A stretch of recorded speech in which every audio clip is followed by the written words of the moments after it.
Hello friends, welcome to my channel. ఇంకా రాజ్ ఆఫీస్లో cake cut చేస్తాడు. కేక్ కట్ చేసి శ్వేతకు తినిపిస్తాడు.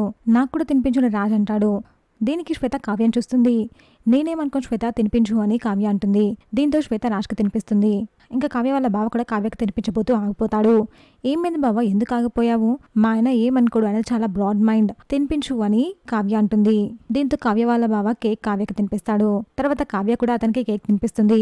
ఇదంతా చూస్తున్నారా చాలా జెలస్ గా ఫీల్ అవుతాడు. మా బావతో నేను షికార్కి వెళ్ళాలి, నాకు 2 hours పర్మిషన్ కావాలి అని కావ్య అడుగుతుంది. 2 hours కాదు కదా, 2 minutes కూడా పర్మిషన్ ఇవ్వను, ఆఫీస్లో ఉంటే వర్క్ చేసుకోని రాజ్ అంటాడు. అయితే ఈరోజు అబ్సెంట్ అని వేసుకోండి అని కావ్య అంటుంది. నిన్ను ఆఫీస్లో నుంచి తీసేస్తాను అని రాజ్ అంటాడు. అమ్మయ్య, ఆ పని చేయండి, ఎవరి పర్మిషన్ అడగాల్సిన అవసరం లేదు, ఎంచక్క మా బావతో షికార్కి వెళ్ళొచ్చు అని కావ్య అంటుంది. బుజ్జి, నా కోసం నువ్వు జాబ్ని కూడా వదిలిస్తున్నావా? నేనంటే నీకు ఎంత ఇష్టం అని కావ్య వాళ్ళ బావ అంటాడు. నీ కోసం నేను ఏదైనా చేస్తాను బావా అని కావ్య అంటుంది.